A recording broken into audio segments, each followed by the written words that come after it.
Last call.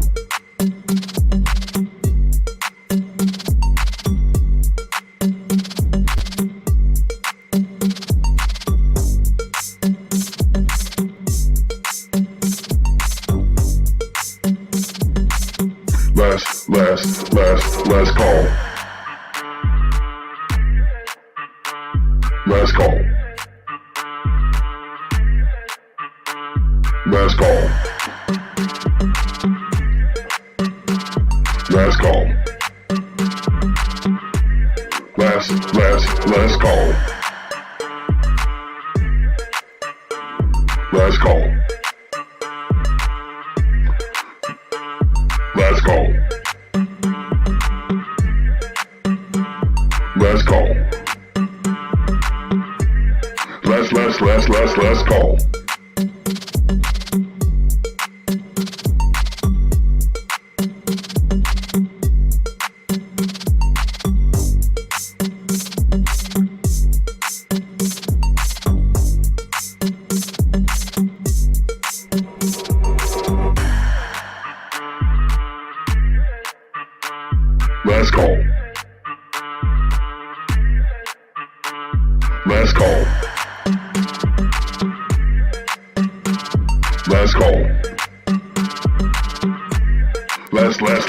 Last call. Hello, everybody, and welcome to another episode of Last Call with your host. I'm Lourin, Hubbard. My co-host is actually a little bit under the weather today. He's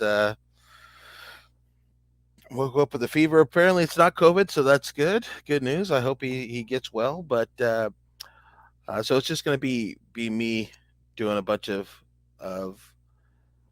unhinged things since I don't have Brent here to reel me in. And this week, kind of the focus of the show. Some of the things I want to kind of talk about was this notion of us on the left and Democrats and self-proclaimed Democrats and others, right? Others in the leftist movement who don't identify as Democrats but caucus with Democrats, and what we kind of need to push forward electorally, because I think the name of the game is ultimately winning an election so that we can have people in office who are going to actually introduce and influence policy. And with that, it'd be, I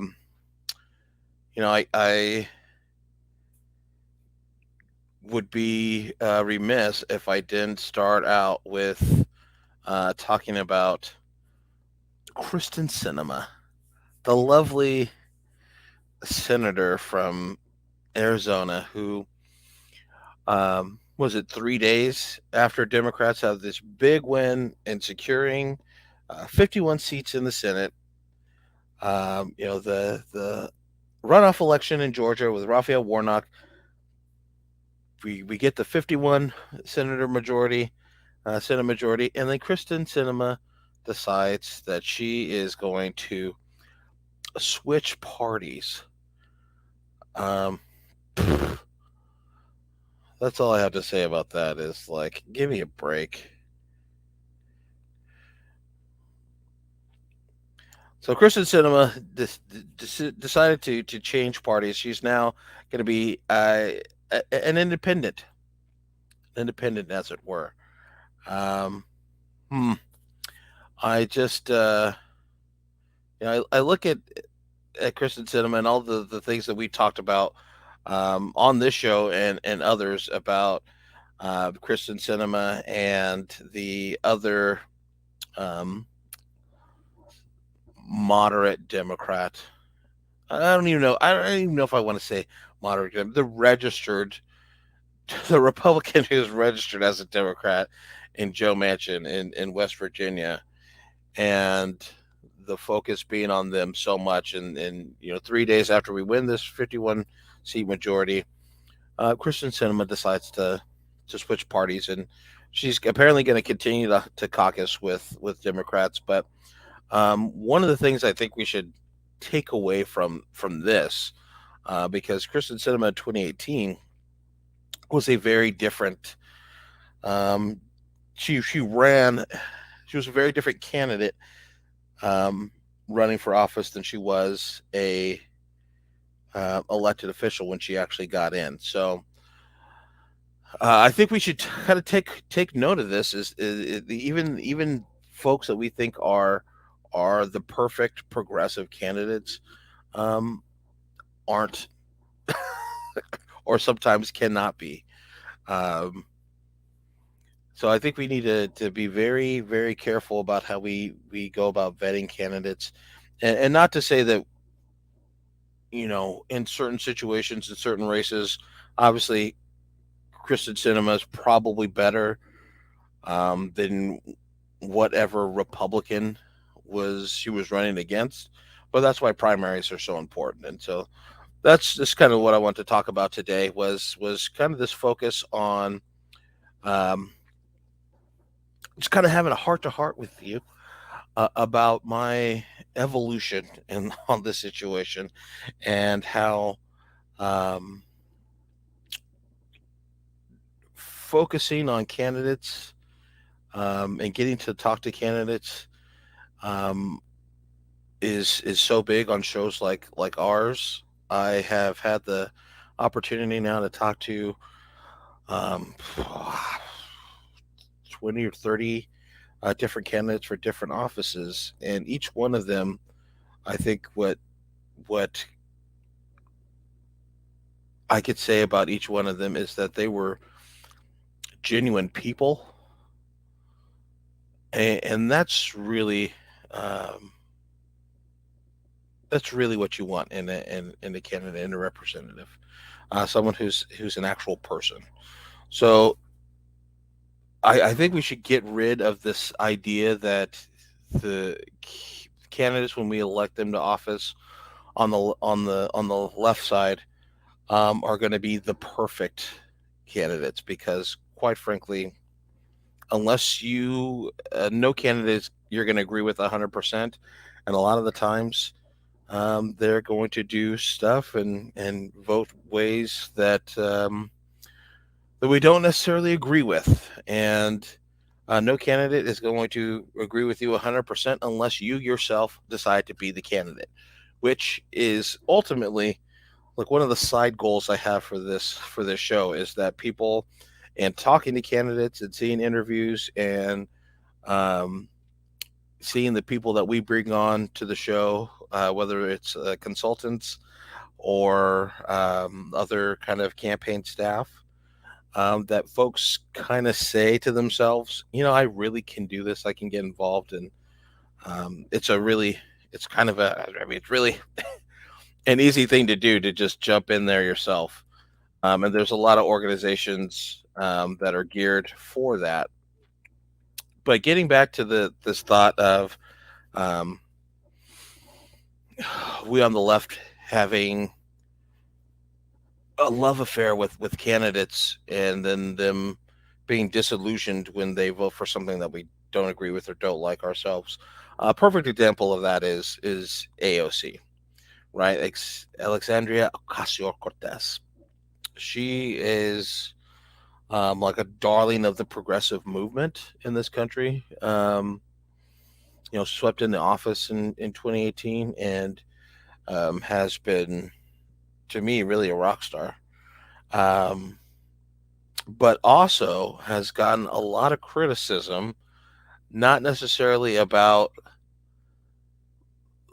I mean, she's got some deserved criticism about, the rollout for Green New Deal early on, some of the gaffes within her, um, congressional staff, that you know that just comes with hiring younger staff, and more inexperienced staff, and that got better as time went on. But, um, perfect example of that is this past month with the railroad strike, and her fighting against, or voting for, that railroad strike. And a lot of people on the left were like, WTF, what the hell? Because she's supposed to be with unions and be with the left. And um, I think when you just break down that, I mean, just even looking at the how the Senate voted, you had people like Bernie Sanders and Kristen Gillibrand that voted for Elizabeth Warren that voted against the rail strike um, bill, and then you had Republicans like Tim Scott and Cotton and other folks that also agreed with Bernie Sanders. So it was a weird thing to begin with, but just thinking of that, um, thinking of some votes that Bernie Sanders has taken, and Elizabeth Warren has taken. I still don't think that those. I still think the resume of those folks is still one that I can get behind, especially as we gear up for 2024. And I don't know. I think Bernie might be too old for president, but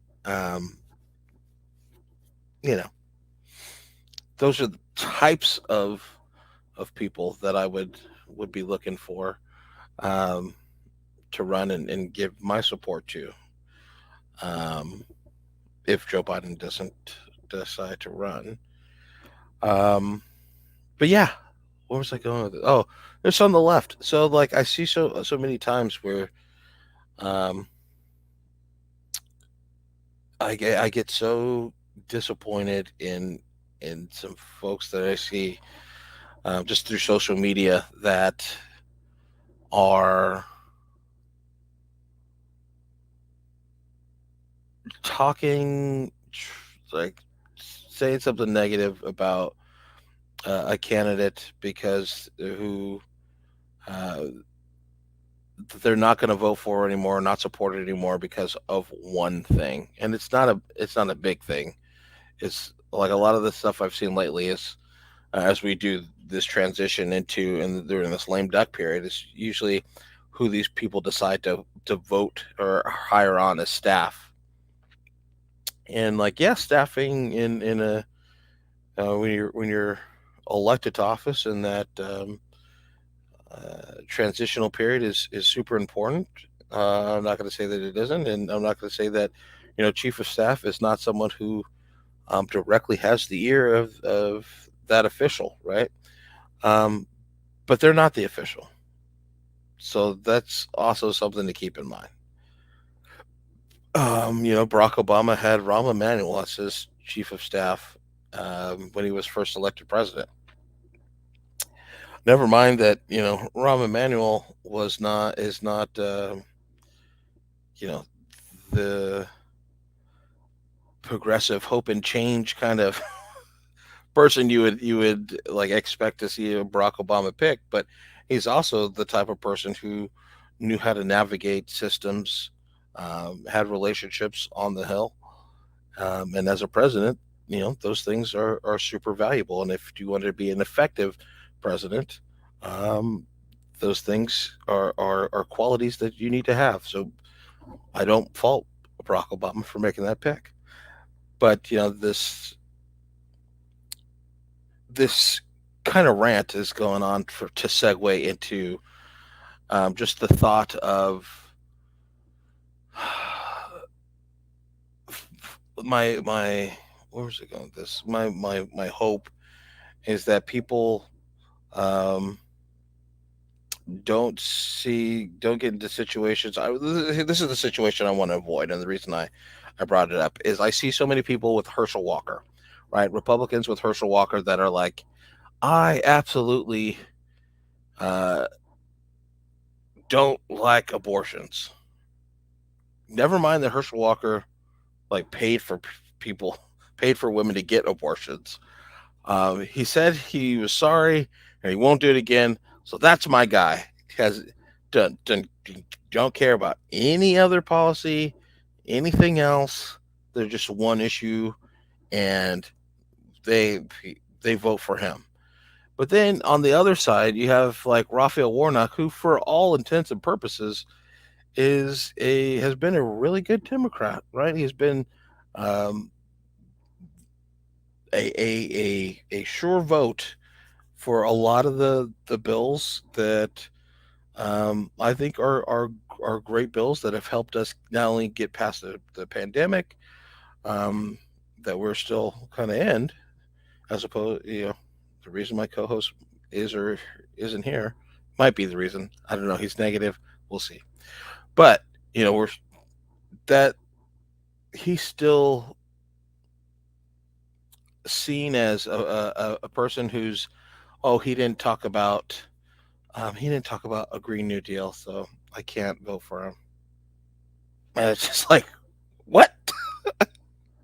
I can't believe I saw people say that Raphael Warnock was not talking about XYZ. Never mind, I agree with him on 95% of everything else. He didn't talk about X, so I can't vote for him. I just I was shooketh. I couldn't believe my eyes reading uh, this post on social media, and I was just like, oh my goodness gracious. And then that's happened a lot as I've seen in trolling on Twitter, and like so the transition team of like Karen Bass, who was elected mayor of Los Angeles, right? And she's going in there. She's Karen Bass in Congress has been a good uh, uh, progressive Democrat, not in the sense of like AOC, but like I would say she's like 80% there, right? She's been really good, I think. But I think we just also need to broaden the term of progressive, because to me, a conservative a person who wants to maintain the status quo, right? That's definition. I want to maintain the status quo. I want to things to stay as they are, right? FDR said a conservative is a man with two perfectly good legs who never learned to walk forward. And a progressive to me is anybody who wants to change things and move forward. We could talk about increments of the way we move forward and how fast we move forward, because there's some things that absolutely we need to we need to change, and we need to change fast because there's a lot of people in our country, in our cities, quite frankly, in our neighborhoods who are being directly impacted by the status quo. Um, but that's my position. And so when I see people who are now like upset with something that someone on the left has done, and that they're no longer going to support them because of XYZ, um, or regret voting for them because of XYZ. Like the understanding is, you know, they're in an election, and I know that in America we have this like false choice because we have the like, do you get you really get two candidates, two choices, and a lot of the times it is, as my grandma would say, shit in one hand and one in the other. And so it's not great, right? But at the same time, it's our responsibility, it's our duty to vote for the lesser of two evils. I hate to say that phrase. I really hate to say it. Ah, but it's our responsibility because that person is going to move the conversation and the agenda forward. Not as fast as we want it to, but they will. And then come the next election, we'll vote for somebody. If we convince somebody else to run who's better suited to moving our agenda forward faster, then we'll support them. Um, but that's where I'm at and my take on that. So I just wanted to come in here and give you a really long last thought for the week. I know we got a whole bunch of stuff going on. Christmas is coming up. Next weekend, Brent and I are going to be in Las Vegas doing a debrief on this past election cycle. So going through the midterms and messaging and doing a kind of democratic retreat with a whole bunch of other candidates. My good friend Odessa Kelly from Tennessee will be joining us in Las Vegas, and I can't wait to do that and bring some of the information that we learned back to you guys. And one of the big topics that we're going to be covering is doing a data dive on um, messaging and movements and what worked, what needs to be done, and what we should be testing as far as messaging in 2023. Because Democrats, we need a big overhaul. We need an overhaul on our messaging, and we need to understand that I think this is like one of the things like that's happening locally, right? And as a candidate, when I would go to, whether I was talking to um, BWAPA, the Black Women Organized for Political Action, or I was talking to the California Latina Dems, or I was talking to Hmong Democrats of Fresno, um, the things that we all want to see happen are the same, right? Our issues are the same for the most part. There's some that are things that are a little bit different, but we all want safe neighborhoods. We all want our children to go to good schools and have opportunities. We all want to feel safe in our communities.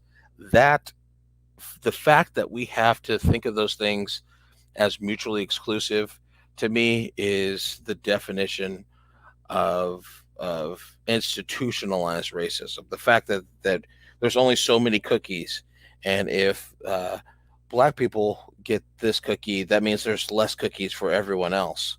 And it's so I just rethinking how we as Democrats can universalize our message to say that there is more than enough for everybody, and that we are the guys, we are the party who's working to improve these situations in life. We are the guys that are working to improve the quality of life, improve the opportunities that you have, improve the quality paying jobs that are in your neighborhoods and communities. Um, is going to be key. So I'm really looking forward to getting into that. The other thing that I'm really looking forward to, just as I contemplate my own stuff, right, is we have a section, um, a breakout session talking about cities as laboratories, a conversation with Black mayors, and that is one that I'm especially interested in. If you kind of know, I'm kicking around the idea of um, another campaign locally, and so that one's near and dear to the stuff that I'm interested in, and the fact that we have, um, you know, the largest cities in America, four of the largest cities in America, um, that are ran by um, that are that have black mayors. So four, yeah. There's Karen Bass in L.A. now, Lori Lightfoot in Chicago, Eric Adams in New York, and Sylvester Turner. That's it. Sylvester Turner in Houston. So that's going to be a really interesting conversation, and I am looking forward, very much looking forward to that. So with that, we hope to bring you that information next week for the show next week. Looking forward to it. Um, yeah, that's all I want to leave you with is just let's make better decisions. Let's vote with our hearts during the primary. If you are interested at all in running for office, I can't stress it enough. If you are interested at all in running for office, send us a message, a DM. You could DM me on either Twitter or Facebook. It's under Lauren Hubbard on Twitter. Just send me a message and say, "Hey, saw the show. I'm actually interested in running for office, whether it's local, school board." And I got to tell you, especially here this last election cycle, we have a lot of people running for school boards who should have no business being near school boards or children. If I'm sorry, if you are a believer in CRT, that CRT is actually happening in school, um, you don't need to be in charge of a school board where you get to make decisions on the curriculum. I'm sorry, you don't. That's just that should be universal. And so what used to be races where it was like, well, no one really cared who was on the school board. Yeah, now they're kind of really important because we have a lot of folks who are wanting to do a lot of mischievous things um, on our school board. So if that's something you're interested in, get in contact with me. I have a whole bunch of different references and resources available for folks that are interested in running for office. And I say that you do it because you will be surprised at the number of people who will support you in you doing that. I had a whole bunch of like thoughts in my head about, oh no, I can't. I can't be this guy. You know, a regular person can't run for Congress, and they absolutely can. And to the people that think, oh, you know what, I have a past, or I got this in my closet, skeletons in my closet. I can't run for office. Donald Trump was president. If you think you're going to be the absolute worst, again, Donald Trump was president. So changed the whole game. And so I think just if you're looking around, especially in the last election cycle, you're looking at your either city council or neighborhoods or school board or your congressional representation, and you're thinking to yourself, man, this guy, these people, this man or woman, isn't really representing me, and the candidates that they're running against don't represent me. You owe it to the rest of the folks who will probably feel the same way you do to hop into that race. So, um, with that, I will go ahead and bid everybody a good night, and we'll see you next week with a lot more information and hopefully bringing back um, an exciting show for you guys. So, good night. Take care. Da da dee doo doo doo doo. Da da da.